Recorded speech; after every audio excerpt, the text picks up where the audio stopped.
Žili najťažšie a najdlhšie 2 dni vo svojom živote. Unavení psi a unavení záchranári pristali krátko pred 2:30 na bratislavskom letisku.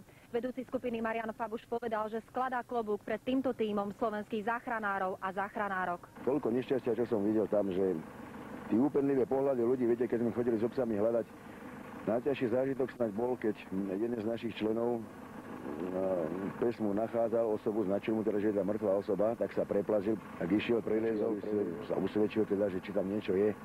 A v kúte izby, niekdajšej izby, našiel matku s dieťaťom na posteli mŕtvu.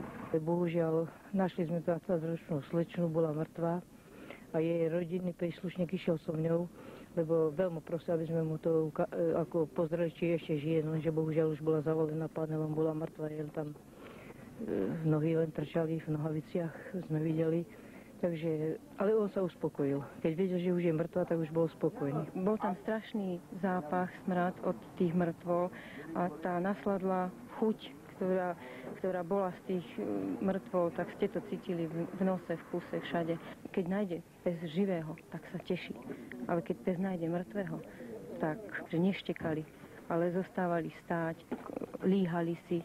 Keď ste videli, ako tie týmy pracujú a tá rodina sedí pri tom bágri a čakajú, kedy vytiahnu niekoho, či už živého alebo mŕtvého, tak a to bolo niečo hrozného. Pes bol v tom momente pre nich Pánom Bohom, ktorým dával určitú nádej a oni to dávali naozaj najavo, nám ponúkali vodu, čo sme chceli, všade prednosť. Bola tam 4-členná rodina, otec, matka a 2 deti. Vedeli sme, že sú živí títo ľudia, ale kým ich stihli vyťahnuť po tých 6-8 hodinách, už vyťahli len mŕtve tela.